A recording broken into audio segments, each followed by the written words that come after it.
Welcome to a new episode of Outside the Panels with your host, Johnny the Machine Hughes.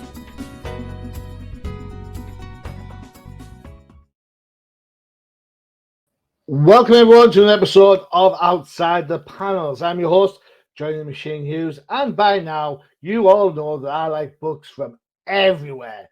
Anywhere you have a book, you come and talk to me about it. That's the way it works. Up then is a super talented writer, artist, cartoonist with a young adult book aimed at love, relationships, and climate change. It is the ultra talented Anya Davidson. Anya, how's it going? Hi, Johnny. I'm doing great. How are you? I am very, very well. Thank you very much. Thank you for taking the time out to speak to me about your book. Thank you for having me. Oh, you are more than welcome. Night and Dana. An interesting title. Where does that? Obviously, a play on night and day. I hope. Yes. Thank God I'm not an idiot. I got the joke. It's fine. I What love was it? puns. You love puns. Oh dear. Don't say that to some of my friends. They are the kings and queens of the dad joke. That's terrible. All right. So, what was the inspiration behind the book? Well, it's one of the major themes is climate change and climate justice. And I had been to a rally. I live in Chicago, and I had been to a rally in the neighborhood where I lived, McKinley Park, on the south side of the city. There's an asphalt plant that had recently moved in, and there were a lot of neighbors and neighborhood groups rallying against the asphalt plant. They were worried about air quality in the area. So I went to a rally against the asphalt plant and heard some young people from a group called the Sunrise Movement speak. It's an organization for young people, a climate activist organization. And that was around the time that I had just kind of started conceiving of the book. And so that was one thread. And then, there's the teenagers in the book are big horror fans. And so I'm a big horror fan. You might be able to see That was my next question. So there's a lot of myself and my personality in the characters and primarily in the protagonist Dana. So I knew that I was going to be writing and drawing the book, and so I knew that I wanted it to be engaging and fun for me to draw. I wanted to give the characters interests of mine so that I would be engaged with the story and write what you know. Write what you know. That's what they say, isn't it? Exactly. So, and I think that I don't think you have to narrow your storytelling to rigidly only write from your experience, but I do think broadly, to incorporate your interests is a really good storytelling strategy. So I think it adds a level of genuineness to stories, doesn't it? If you're writing part of your own experience, part of your own point of view across, when you speak to people like me, it makes it easier, right? Absolutely. It's interesting. I mean, I don't know if you believe in serendipity, but in my day job, in my paying job, I'm an adult tutor, and I swear I am not making this up. I am currently delivering, a 10-day course on climate change and the effects on the environment. It is like, how well timed was this? That's incredible. What you said you're a tutor? What age group? So adult. Oh, adults. I missed that. Yeah. So this is what I'm doing. This is what I spend 6 hours of my day delivering talks about and information about how air quality is affected, biodiversity, ecosystems, clean versus dirty energy, the advantages of both and disadvantages of both, and kind of, I'll give you a spoiler. There's not many advantages for dirty energy. Just want to put my little kind of say on that. So when this book came across, I was like, whoa, how good's this? You know, I spend all day talking about this stuff, so it's right up my alley. Right up my alley. Well done. Um, you say South Side of Chicago. Is that the Cubs side or is that the White Sox side? That's the White Sox side. Okay, cool. It's fine. It's fine. Yeah, no, It's fine. it's Fine. really interesting because I mean, it's a really big city, Mm-hmm. and I've lived here for about 20 years, and I've lived all over the city in many different neighborhoods, but I've been on the South Side for about the last decade, and yeah, Chicago is very where there is a lot of kind of um, neighborhood Rivalries. pride, neighborhood allegiances. Yeah, it's interesting. um, I'm a Red Sox fan for baseball because I hate the Yankees. I mean, we all hate the Yankees, right? Sure. Put you on the spot there. I'm like, sorry about I that. only All know right. the White Sox. I only know that I have to support the White Sox. Fair enough. Yeah, spirit slammers his doors comes and chases you down.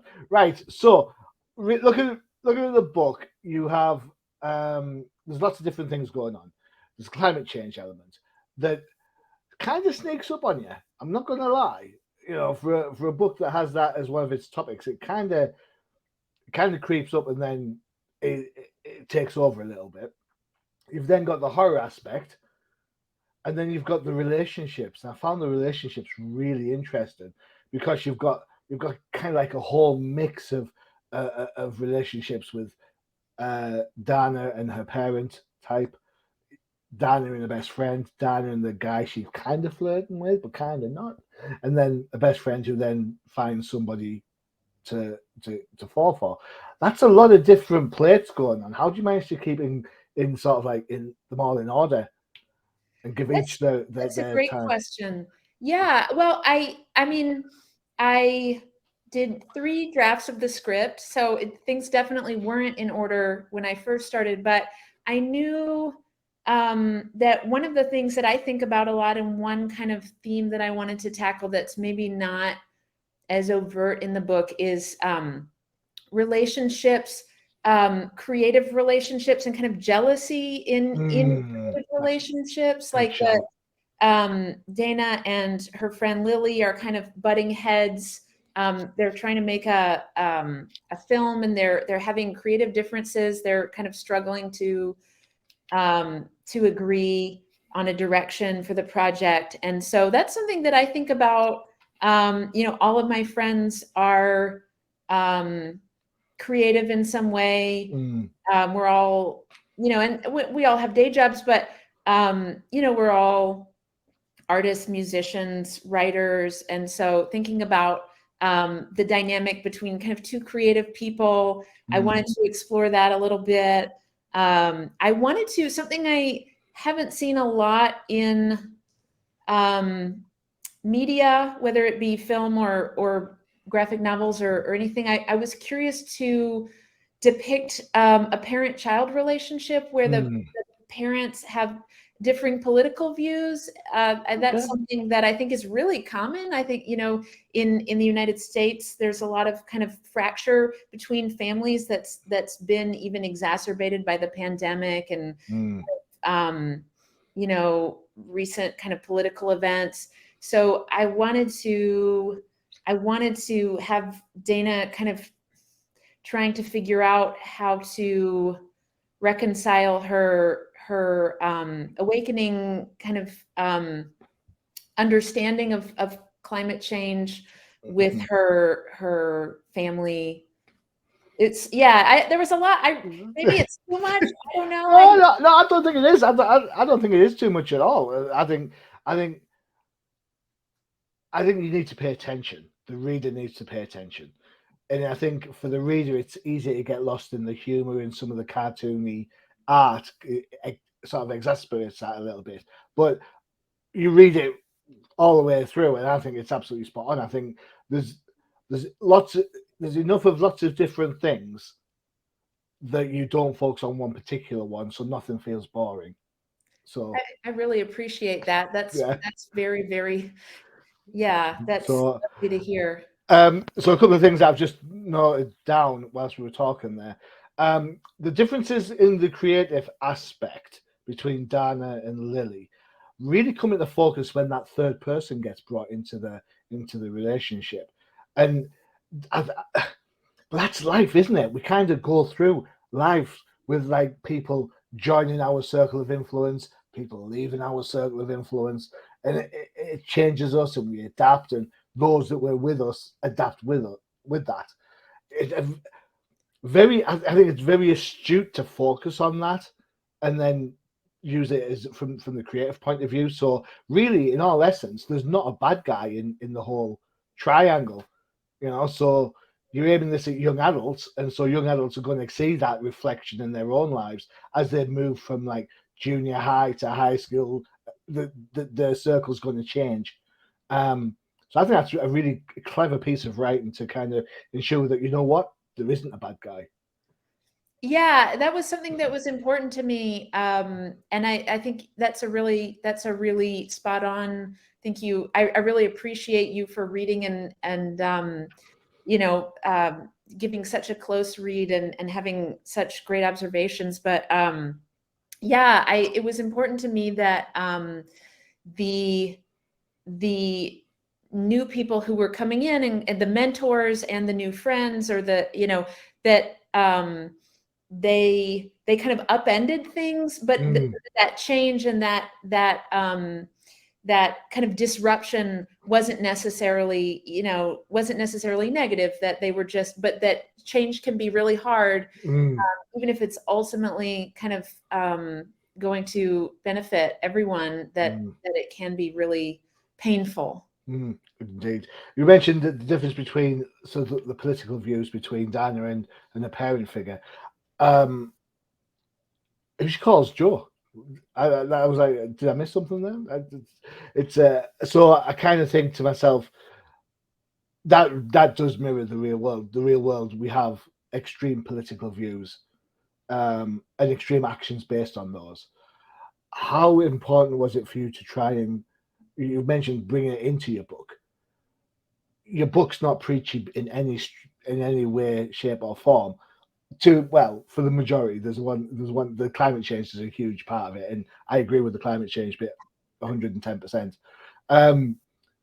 How difficult it is to write two different characters then? So you've got like Dana and her viewpoint, and then you've got a parent figure who's got a different viewpoint. You've got to we've talked about it at the start of the show, you've got to make this sound genuine, right? But you've also, I think one of the strengths of the books is that you give a quite balanced viewpoint between the two respective points, so readers can go, oh yeah, I know someone like that, or I know someone like this. So how difficult was that to kind of get that balance?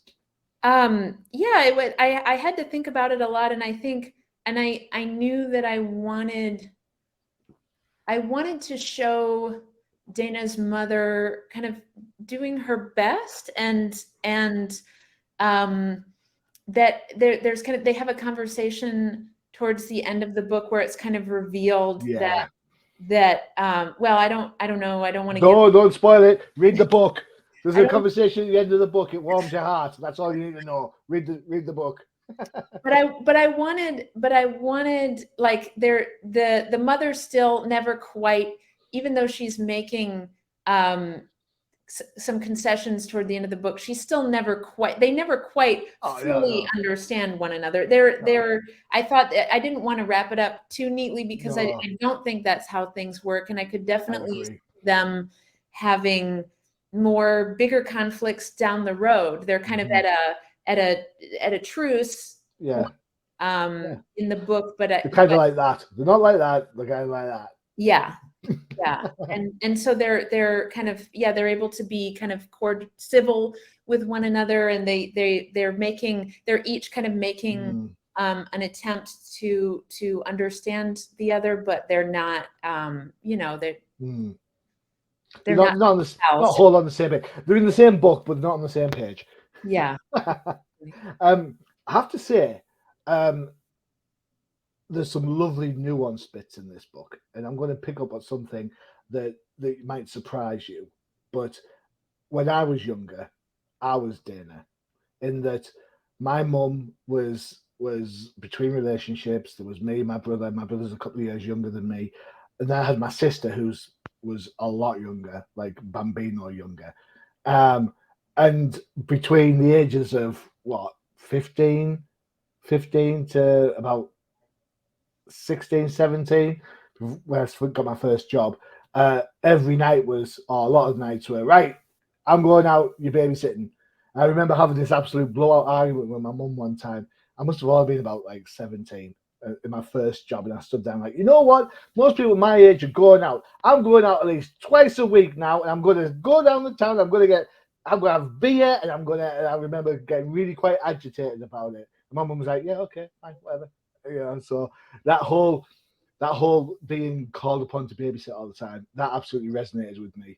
Very well observed. I don't know if I'm that's the aspect of That your that life that you wanted lets to. me too, because I'm an only child. I don't have, Ah, well, I have a half sibling, who is, well, here's where that comes from. I have a half sibling who's 18 years younger than I am. And my relationship with my father is so fractured that we're just really not in contact. And mm, he left, he is no longer with the mother of my half brother. And so okay. I've had really that's an attempt for me to kind of work out the kind of my feelings about siblings Mm, and fractured families, that kind of giving them that giving mm, Dana the relationship with her little brother is kind of like me trying to work out the relationship mm, with my half sibling that I never had. So mm. that's yeah. Cool. It's just. I think it's going to resonate with a lot of people. Especially, it'll resonate with the older crowd who read the book. I don't mean older crowd. How can I put that better? The more mature reader who's going to read the book. Because books appeal to everyone. That's cool. Um, I have to ask, which do you? I keep asking that. That's my phrase. I'm going to have to change my phrase. I am going to ask, which do you find easier? Do you find writing easier, or do you find um, art easier? And how do you kind of go about the process? Because I'm always intrigued about how writer artists produce a book. I am too. I'm still trying to figure it out. If you have any tips, please tell me. Well, I've spoken to a couple of couple of people, and some say that they get the action, like the key story parts they want, and they put them in place, like boom, boom, boom, and then right, how do I get from there to there to there to, and then that's how they do it. Some people kind of focus on one aspect first, and then build like the climate change element, and then build around it. I don't know. Everyone's different, and I suppose to an extent, every project's different. That's been my experience, definitely. This is my third graphic novel. My other two were for adults, and each one has been different. But this is the most kind of linear Mhm. storytelling I've done, and it feels like a step forward as far as my storytelling. It felt like I was leveling up my storytelling skills with this project. And I think a lot of that had to do with working. So I worked very closely with my editor, Greg Hunter, Mhm. at Graphic Universe. He's since moved on to work in a different field, but we worked very, very closely. I mean, he gave me phenomenal edits. And really, I'm someone who I love thinking about characters and setting, and Mhm. plot is a little more difficult for me. So the first two acts of the story, kind of introducing the characters and introducing their relationships to one another, came Mhm. very quickly and naturally. Mhm. And the reason I needed, you know, I really had to rework from the first draft to the second draft, the third act, which is where there's kind of like all of the threads that I introduced, where they all kind of Coalesce. yes, Climax. that was really difficult for me to figure out, and that took input from Greg, and also my partner Lane Milburn is a cartoonist. He just had a book out in 2021 from Fantagraphics Books called Lure. That's a I'm promoting it. Go for it. Bring them on the show. Bring them on the show. That's what I say. Go on. Always room for one more. But he and I, because we're both cartoonists, we spend a lot of time workshopping story ideas together. So he was really helpful too, and I kind of credit him with a lot of the plot help. So anyway, that said, writing is just physically easier for me. I mean, it's literally less labor intensive. It's less like drawing is a lot of work, and I think sometimes folks don't realize just how much work it is. But so that was the script was kind of, even though it required a lot of editing, the script was a little breezier. And then to do the actual drawing, first I did layouts, which were then edited by Greg and the head designer at Graphic Universe. And then I got feedback on Kimberly Morales is the designer there. So Greg and Kimberly looked over the layouts and gave me feedback on them, and then I reworked the ones that needed tweaking, and then I executed the final artwork. So it was, and then I colored it, and it's a very laborious process, but the writing is definitely quicker and to my mind a little bit easier. Before we go for a break, I'm going to ask this. Do you take your feedback well? I do. I think it's. Everyone says that. Yeah, of course we do. Yeah. I'm an art teacher. I'm a comics professor at the the Art Institute of Chicago, and the students who don't take critical feedback drive me bananas. and it's I'm not one of them. It's very rare that I encounter someone who's just unable to hear critical feedback, but it's always the person who needs critical feedback the most, right? So I think there are loving, gentle ways to give critical feedback. I try to practice that, and my editors were delightful in that respect too. They always sugarcoat it, but no, we have a word for that over here. We call it the crap sandwich. Exactly. We call it something else, but everyone listens to this pod, so we can't say that word. But the crab sandwich, as it works. All right, excellent. Okay, we're going to take a break for one of our other shows. Which one have we not had for a while? You know what? I think it's time to have a crisis. Crisis in the Toyverse. Check it out.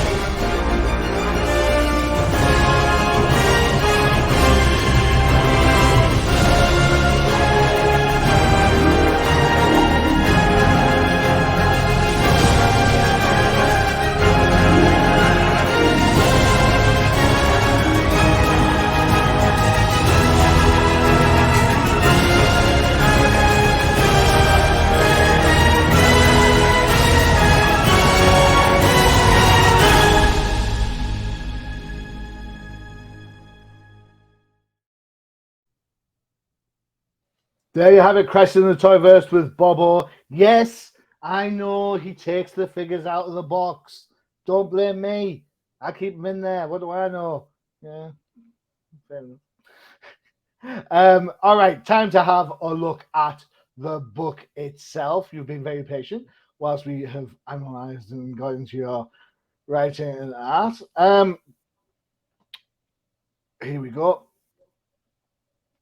Ta-da! The cover's in the background, so that's on there. There is a page that is left intentionally blank somewhere. Where is that? Oh, where have I got? I've got it right the way to. There we are. Nice, simple open. There we go. That's the lay of the land as we speak. Correct? Yeah, that's so it's set. The story is set in a fictional South Florida town called Boca Bella, and that's the map of Boca Bella. I hope they're all Dolphins fans and no Jacksonville Jaguars or Tampa Bay Buccaneers in there. Yeah, I'm just saying. I like the NFL look at it. The cartoony style, is this something is this your kind of, is this your, I want to say default setting, but is this your kind of norm, or do you kind of uh, look at art differently for the different projects that you're involved in? I definitely have approached different projects with different tools and materials. Recently, I've been kind of trying to just nail things down a little more tightly. It's cartoony, but I've been yeah, I started out when my first couple books were drawn. Well, yeah, I mean, yeah, I'm cartoony. I love kind of like classic comics language. I love Archie comics. And Oh, I can see that now you said that. I absolutely totally see it. Like yeah, I'm not saying before. Dan DeCarlo, who kind of is responsible for that classic Archie house style that a lot of the other artists there replicated. I love his stuff. I grew up reading Mad Magazine, so a lot of like teen comics and humor comics. And then, you know, I love the Hernandez brothers, who were also deeply influenced by Archie comics. They're exponentially, technically more, you know, well, yeah, more advanced than I am, but they're big influences as Different. well. Different. Not advanced. Yeah. Different. No, it's and then yeah, John Stanley, and just a lot of you know, I love Tintin and a lot of like clear line kind of European comics. So that it all kind of goes into the blender. But yeah, I did play around with some different approaches, and I was thinking that I might try. I mean, this is obviously a limited color palette, but I was thinking I might try to do kind of a noir, like black and white Oh yeah. approach for this. And then I just kind of it was feeling too drab. I had some gray midtones in there. Everything just looked kind of drab, and I thought, well, this is set in Florida. It might benefit from some pops of color. It might be nice to kind of liven it up a little bit with just some flat color. So there were some earlier versions of the because I put together a pitch for Graphic Universe, and you know, when I pitched the book, I pitched it with those kind of like black and white, those monochrome pages, and no one will ever see them because they're embarrassing. But I'm glad that we settled on this color palette and this kind of approach. It's funny. It's set in Florida. The book's set in Florida. I haven't been to Florida for all my sins, being a Dolphins fan. I have been to Mexico, and when I looked at the book, especially when you're in the outside element of the book and the colors, it had that kind of that surreal, temperate holiday vibe for me. You know, because the heat in Mexico is different than the heat over here in the UK. So it kind of had that not unnatural, but that unusual to me. That's kind of probably, you know. I think the scheme works brilliantly. I think you know normally colors kind of get me, but I get colors, but this absolutely works for me. I thought it was brilliant. I really did like the abstractness of the color scheme. So that was really impressive. Thank you. What made you choose to go a different route? Because you mentioned you've written and completed adult projects before. Why take a step to young adult? Well, so I sometimes write comics criticism for the Comics Journal. Oh, you're And a professional. See, you didn't tell me this in the warm up. Here's me cracking bad jokes, and you're like, yeah, it's fine. You're a professional. You do the Comics Journal. well, I know I love comics criticism. I love comics. I love comics from all over the world and all eras. And yeah, it's Dan Nadell, who was kind of my mentor, who's a comics curator and scholar, published my first book via his now long defunct Picture Box Inc., which was kind of an experimental art comics publisher. So I had that relationship with him. He was an editor at TCJ. He brought me on. So I've written off and on there for like criticism off and on there for years. But anyway, Greg Hunter, who was my editor at Lerner Books, also is an amazing comics critic and has written extensively. He wrote a book about Dash Shaw. Anyway, he's someone I really respected and admired, and he approached me and asked if I would like to put together a pitch for Graphic Universe. And I had never, I'd never, like the other two books I'd done I'd never been through an official pitch process. I'd established relationships with Picture Box Inc. And then my second book was published by Fantagraphics. I'd established relationships with those editors via other, means. And so I'd never had to, put together a pitch packet with character designs, and a synopsis and a sample of the script and all of those materials. And there was no guarantee, even though Greg and I were, colleagues, there was no guarantee that the acquisitions team at Graphic Universe was going to accept the pitch. So when they did, I was grateful for that. And been calling it my pandemic baby. It was a project that I worked on through the pandemic, and it gave me a lot of focus because I had very specific deadlines that I needed to meet for Graphic Universe. And it's a little more streamlined than the traditional indie comics route that I'd taken for my other two books. So let me ask a couple more questions. I'm going to talk about inspiration first and influence. Reading the book early pages wise, let's see, two high school kids into making horrors. I think I've seen this before. You used to watch Dawson's Creek. It's so funny you say that. I had never seen. I have not watched Dawson's Creek, and but I do watch a lot of. I will, especially in the late stages of a book when I'm coloring or doing kind of mechanical, repetitive work. I will put on seasons of horrible TV just to. Dawson is not horrible. No, here's the thing. He is once he leaves the high school and goes to college, but that's a different matter. Here's the thing. I was done with the book. I was like in the late stages. I was probably coloring it. And I thought, oh, I've never watched Dawson's Creek. This is on whatever streaming service. I'll put it on. I put on the first episode.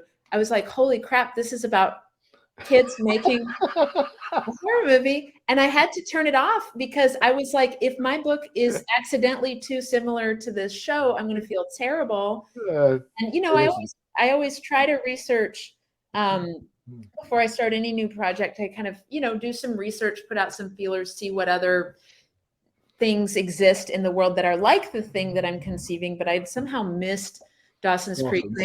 I immediately had to turn it off because I was like, this is gonna, I have very little, like my self-confidence is always hanging by a thread, and it can be very easily, It is, I will say this, it's cosmetic. It is only cosmetic. Okay. It is the two things I mentioned, the kids and the making horror movies. That's it. Well, that's the only, Dawson has a Spielberg fetish, like nobody's business. There's a best friend, there's a girl, and the one that you've got to watch, the beauty contest episode, season 1, right? It's got nothing to do with horror. It's got nothing to do with. It has no relation to your book. But if you're going to watch one episode of Dawson, I don't remember which number it is. Season 1, the beauty contest one. It's Pacey, the young gentleman, decides he's going to enter the I can't remember what the place is called, Miss Creek contest, because he thinks being a Miss Creek is sexist. And it's just hilarity, and then something serious happens at the end. It's the best episode par excellence. But there you go. The other thing I was going to mention, which we kind of touched on right at the start, and we're going to circle back to this, climate control. Why is it so important that we get climate control in the people's brains at young adult stage? Well, I mean, I think it's at this point, I think it's really hard to ignore. And in the United States, the effects are like we're feeling them. They're I mean, we're having so much extreme weather. I mean, if you look at the fires, for instance, that just happened on Maui, um, you can trace these extreme climate events directly to climate change, directly to um, you know um, companies abusing kind of or ignoring the ecosystem and things like fertilizer companies dumping runoff into streams and lakes, which then ends up in The you food know, chain, fish, we eat the in- fish, impacts us, affects our health, uses up the resources. Yeah, I'm an expert.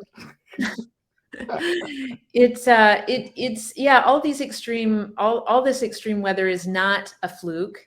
um, Mm, it's directly impacting many, like on in coastal cities, they're already like and that's the thing, like um the red tide has been ongoing for it's been a problem in Florida for some time now, and it's something that it just doesn't get a tremendous amount of mm, coverage. But it's like these problems are not going to happen in the future, they're happening now, and they're getting worse. And mm. so it's just these kids are already experiencing the effects of climate change, and they're frightened by it, they're concerned. And so I thought that depicting kind of people taking positive action. And I think often problems obviously a problem like global climate change is so enormous that it feels kind of impossible to address as a single individual. But I think Mm,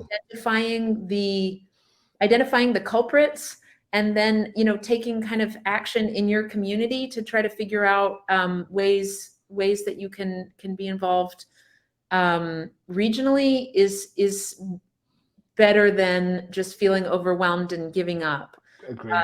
So Agreed. that was part of my idea with showing this community organization, was to show like, oh yeah, if this is something that's frustrating or upsetting to you, you can be involved in a small way locally that can have a wider impact. Perfect. Perfect. I mean, the answer is quite simple. We have to educate the young because they're the ones that are going to have to solve it. Yeah. I mean, today in the northeast of the UK, we've had 29 degrees, which I've just done a quick Google calculation, is 84 degrees Fahrenheit. That's 84 degrees on the 3rd of September. Really? Really? See, that happens. Right, Anya, I'm going to put you on the spot. Are you ready? You told me you're a critiquist. Here you go. There you go. I love it. I have no feedback. I'm just thrilled. Black Canary, it's supposed to be. The fact I have to tell you tells you how bad it is. There you go. Oh yeah, I recognize Batman. It's the ears. Everybody recognizes Batman. Um, Yeah, that's definitely Spider-Man. so the fact you can recognize them is one. Oh, a Wonder Woman page I drew. Not a lot of. So she starts off there. No, she starts there. Works her way down. There you go. Yeah, those are some difficult angles, that bird's eye view there, that I always struggle with those. Have I got anything else in here that? Oh yeah, there you go. One of my favorite that never completed. There you go. Yeah, I can never. Have you ever read How to Draw the Marvel Way? Yeah, yeah. I That's have the book. It's Yeah, great. It's I great. love that book. I feel like everything, even whether or not you have the ambition to draw superheroes, I feel like that book covers covers all the bases. They're talking about perspective. I think it's Foreshortening, the whole thing. John Buscema. Yeah, it covers the dynamic figure drawing, page and panel composition, head size. Yeah, it's got it all. I love that book. Yeah, I love that book too. Right, okay. There are some things you need to be aware of. Here we go. This is your website, or the website where you can get the book. I think that's my publisher's website. Publisher's website. I apologize. There you go. So you can get an opportunity there to order the book. 2 different variants, or 3. You've got paperbacks. You've got hardback. There you go. And an ebook, it looks like. An ebook, yeah, well done. Ebooks are important, I suppose, if you are buying internationally. So that's always a good thing, because that way you don't have to pay for shipping. I just moved, and my partner and I, between the 2 of us, own, I don't even want to guess. I mean, I would say, close to 100 boxes of books, and it was painful. And so I've been... Books or comic books? Or books? Both. But okay. I mean, we have a huge collection of both, but it was like, we were like, we can never buy another book as long as we live, and another physical book. We have to start reading the ebook. Yeah, there is that. There is that as well. I love reading. I want the experience of reading. There's nothing that compares. I'm with you on this. I'm with you. The only time my Kindle comes out is when I'm on holiday, because I don't want to carry umpteen books with me. You have to pay for baggage and stuff, man. That sucks. But it's fine. For those that are going to tell Johnny, how can you be on the flight when you talk about climate change? I always go budget class, because if you go budget class, you get more seats on the plane, so therefore you reduce your carbon footprint, as opposed to those in first class who actually take up more space and therefore increase their carbon footprint. There you go.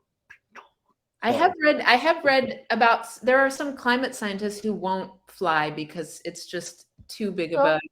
I get it. But for me, you've got to think about the pillars of sustainability, and economics is unfortunately one of them. So, look at me being all teachery. Who'd have thunk it?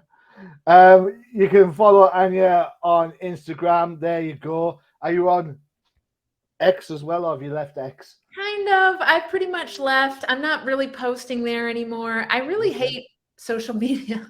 I'm not really posting a whole lot on Instagram either. I've kind of just gotten sick of all of it. But you can certainly contact me there. You can see some posts, but I've been just kind of like taking a bit of a break from that stuff. I don't blame you. If I wish I could. But unfortunately, you have to promote shows. So that's cool. Anya, give us your 30-second pitch. Why should the one that got you so nervous in the first place? Why should people check out your book? Well, I think I wanted to spend the pandemic doing something meaningful. I wanted to I was like, if I'm going to die tomorrow, this is a book that I would like to leave in the world. I mean, I approach all of my work like that, but at that time it seemed even more, pressing so I put all of my love and passion and care and consideration into it. It's a book that I felt was, impactful for me to make. And that's the best that I can put into something. And so I hope that readers get that out of it. I've got to say, I know it's not aimed at me. It's not aimed at me in any shape, way, or form. I'm not the young adult in question, although it may seem like it with my bad jokes. But I absolutely thoroughly enjoyed it. I liked from cover to cover. I was enthralled with the relationships. I was intrigued about how things were going to go. I'm glad that there isn't a saccharine sweet elements to it, that life doesn't always work out the way you want it to. I thought it was very well observed and a lot of resonance, and the climate change stuff just absolutely added weight to it. So I think it's an absolute peach of a book, and I wish you all the success. Thank you so much, Johnny. That means the world to hear from you. I know you've read hundreds of thousands of comics. So Too your many. words carry a lot of weight, and I'm so grateful to you You're for more than giving welcome. it such a close read. You're more than welcome. Thank you for putting together a great book and spending the time. Really enjoyed it. Thank you so much. Cool. There you go. Another episode done and done. Don't forget to check out the UCPN for all your favorite shows. You saw the trailer for it earlier. Crisis in the Toyverse. And if you like my art and superheroes in general, don't forget to check out the Definitive Crusade for all your DC comic needs, and the No Price podcast for all you Marvel heads, especially if you are into your Ahsoka. I'm not sure I am still into Ahsoka. Just saying that. I'm just putting that out there. All right. Don't hate me for that. And yeah, it's been an absolute blast. Thank you for taking the time. I know how busy you must be. Thank you, Johnny. It was delightful. Delightful. I've never been called delightful before. I'll put that up there on my comment board. Excellent.